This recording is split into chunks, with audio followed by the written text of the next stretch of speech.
त्रिपुरा की गाथा, जहां शिव स्वयं बने संहार और सृजन के प्रतीक। जब न राजाओं के नाम थे, न तारों की गति स्थिर हुई थी, न सृष्टि ने सृजन की श्वास ली थी, तभी उठी 3 चिंगारियां। वे थे अग्नि, महत्वाकांक्षा और प्रतिशोध से जन्मे अस्तित्व।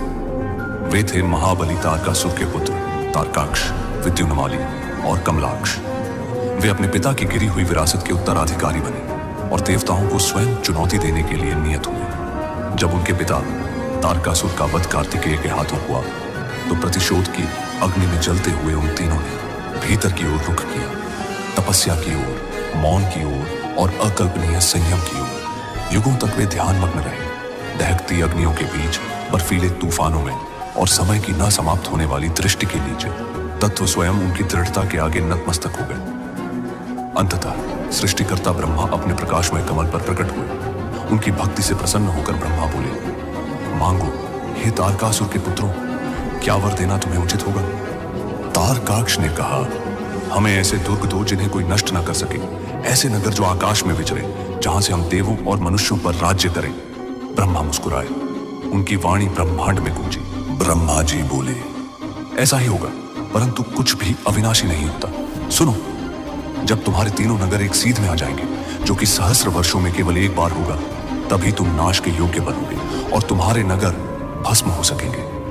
और उसी क्षण नियति ने अपनी पहली श्वास ली।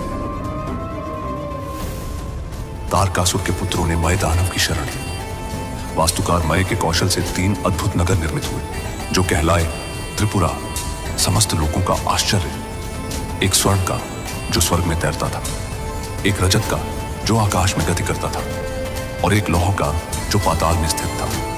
वे सूर्य समान तेजस्वी थे, चलते फिरते साम्राज्य, शाश्वत और अजय।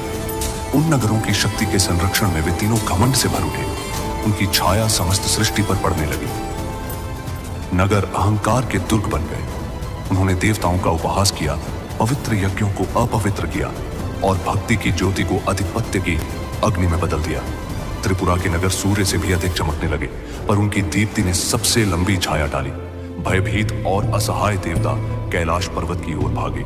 वहां हिम और मौन के मध्य महादेव भगवान शिव गहन ध्यान में लीन बैठे थे। इंद्र, हे महान प्रभु, त्रिपुरा के नगरों का विनाश करें, क्योंकि वे लोगों को अंधकार में डुबो रहे हैं। शिव मौन रहे, फिर कालातीत शांति के साथ उन्होंने सिर हिलाया। ब्रह्मांड युद्ध के लिए तैयार हुआ। महादेव की सहायता के लिए देवताओं ने सृष्टि के तत्वों से एक रथ रचा। ब्रह्मा उसके सारथी बने, विष्णु बने उसका बाण, सूर्य और चंद्र उसके चक्र, पृथ्वी उसका शरीर और वेद उसके अश्व। प्रत्येक देवता ने अपना अंश समर्पित किया, क्योंकि यह केवल युद्ध नहीं था, यह ब्रह्मांडीय संतुलन का यज्ञ था।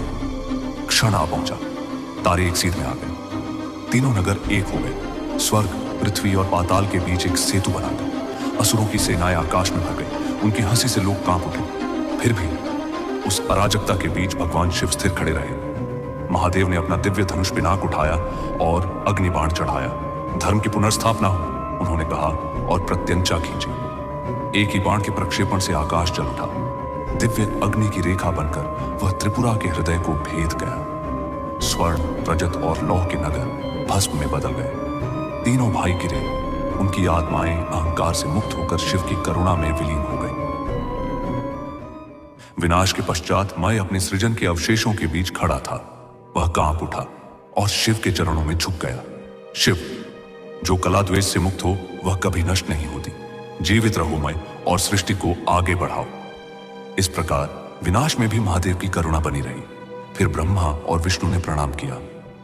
देवताओं ने पुनर्निर्माण के स्तोत्र गाए और संतुलन पुनः लौटा ब्रह्मांड में। उस दिन से शिव कहलाए त्रिपुरांतक, तीनों नगरों के संहारक। हर कार्तिक पूर्णिमा को पृथ्वी पर दीप जलाए जाते हैं उनके विजय की स्मृति में, जो युद्ध की नहीं बल्कि ज्ञान की विजय थी।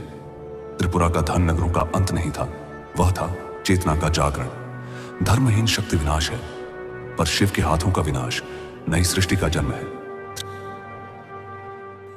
त्रिपुरासुर की यह कथा केवल विनाश की नहीं बल्कि चेतना के पुनर्जागरण की थी। यदि इस दिव्य गाथा ने आपके हृदय को स्पर्श किया हो तो इसे लाइक